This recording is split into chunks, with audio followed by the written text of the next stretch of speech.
WIRECARD. Was hat WIRECARD? WIRECARD.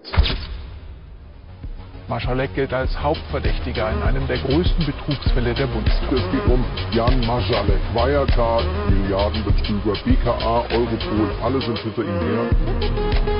Auf seiner Flucht wechselt der Milliardenbetrüger mehrere Male seine Identität.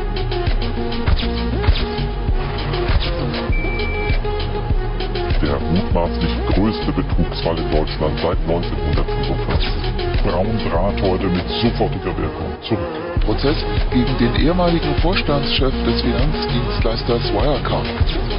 Es kann derzeit nicht ausgeschlossen werden, dass die WIRECARD AG in einem Betrugsfall erheblichen Ausmaßes zum Geschädigten geworden ist.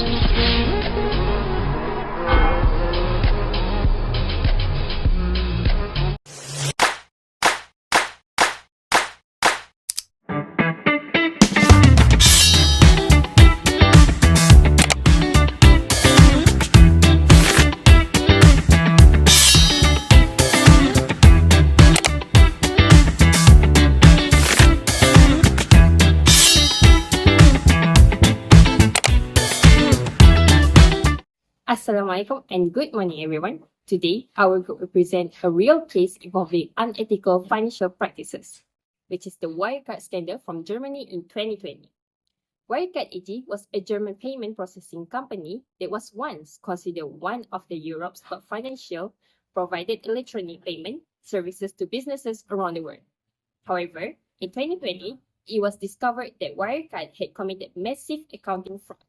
According to reports from Reuters and BBC News, WIRECARD falsely reported having 1.9 billion, which is about 9.5 billion, in its accounts, but that money never existed. The company CEO, Markus Brennan, and other executives were later accused of fraud, bribery, and market manipulation. The scandal began when the auditors from Ernst & Young, which is EY, refused to sign the company's financial statements after being unable to verify the missing funds. This led to a sudden collapse of the company, bankruptcy, filings, and major losses for investors. So this case has become one of Europe's biggest corporate scandals, exposing serious weaknesses in ethical financial management and regulatory oversight. WIRECARD was once seen as one of Germany's greatest financial success stories. It started as a small payment processing company in 1999, and within 2 decades, it grew so rapidly that it became part of the prestigious DAX 30 stock index, replacing one of Germany's oldest banks, Commerzbank Bank. Many investors and the public saw this as a symbol of Germany's rise in the tech and fintech industry. The company's reputation seemed credible because its financial statements were audited by Ernst & Young, one of the world's top accounting firms, that gave people a sense of security. If such a respected auditor approved the accounts, it must be trustworthy. However, not everyone believed the success story, since as early as 2015, several journalists and short sellers had already raised doubts about WIRECARD's financial reports. The Financial Times, for instance, published a series of investigative articles questioning whether the company was actually earning the profits it claimed, or if some of the transactions were fake. Instead of addressing this allegation transparently, WIRECARD responded aggressively, denying all accusations, suing journalists and accusing critics of trying to manipulate the market. This created a false sense of confidence, as many people assumed the company was simply defending itself against unfair attacks. In reality, those early warning signs were real. They were just ignored by investigators, auditors, and even regulators.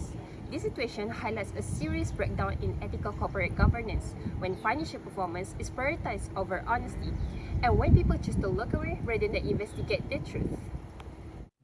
Thank you, INSYIRAH. From the WIRECARD case, we can clearly identify several serious ethical violations committed by the management. First, lack of integrity. Integrity means being honest and truthful in all professional actions. However, WIRECARD management intentionally forced financial records to make the company look profitable and attract more investors. This was a direct violation of ethical standards. Second, dishonesty and lack of transparency. Instead of disclosing the truth, the executive created a fake bank confirmation and offshore account to hide the missing money. That deserve auditors, investors, and regulators, showing complete disregard for transparency. Third, no accountability. When the fraud was exposed, the executive denied responsibility and tried to blame others, such as foreign partner of the auditors, instead taking ownership of their action. Now let's look at the financial and global impact of this unethical practice. First, investor losses. Billions of euros were lost as WIRECARD stock value plummeted from over 100 per share to almost zero. Second, employee impact. Thousands of employees worldwide lost their job after the company's sudden collapse. Third, regulatory damage. Germany's financial regulator Balqis faced harsh criticism for failing to detect the fraud early, leading to a loss of credibility in Europe's financial oversight system. Last but not least is global impact. The scandal shocked global confidence in fintech companies and auditing firms, especially after Ernst & Young failed to identify the fraud for nearly a decade. This proves that ignoring ethical principles in international financial management not only destroyed a single company, but also damaged the trust and stability of entire financial markets. NURSYAMIERA, to connect this case with ethical principles in international financial management, we can refer to the IFSC, International Federation of Accountants Code of Ethics, which is emphasize 5 key values, which is integrity, objectivity, professional competence, confidentiality, and professional behavior. WIRECARD management failed to follow all of this. They prioritize profit over honesty, manipulate financial data, and mislead the public, which is violating the core value of professionalism. As financial professionals, we must apply ethical adjustment in every decision we make. If the executive had acted with honesty and accountability, the scandal could have been avoided. Our recommendation to prevent such case in the future are: first, strengthen cooperation, government and internal auditing system. Second, implement strict anti-bribery and fraud detection policies. Third, ensure transparency in reporting and independent oversight by regulator. And lastly, provide regular ethics and compliance training for all financial staff. In conclusion, the WIRECARD scandal reminds us that ethical values are the foundation of trust in financial management. Without integrity and transparency, even a global company can collapse overnight. As future professionals, we must portray professionalism, positive attitude, and ethical behavior in all financial decisions. If we relate this to real professional standards, for example, under the IFSC Code of Ethics, accountant and financial official must always apply professional skepticism. That means they should answer question information that looks suspicious, even if it comes from senior management.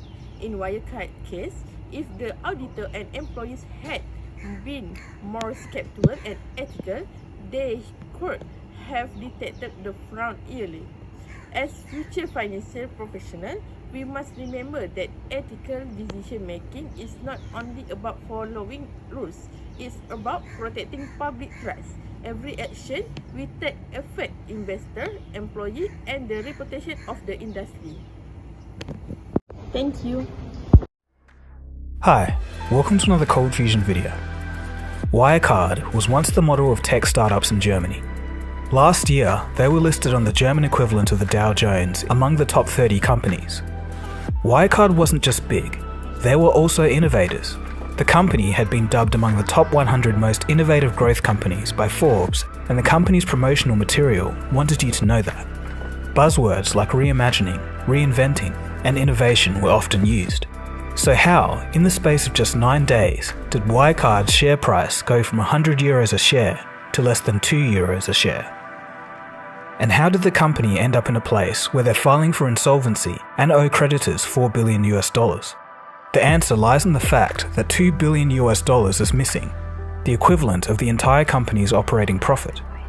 WIRECARD hid the fraud from financial and regulatory institutions, auditors, and the government. This was a tale of lies, accounting manipulation, hacking attacks on journalists, an arrested former CEO, and a missing executive. In this episode, we'll take a look at the Enron of Europe,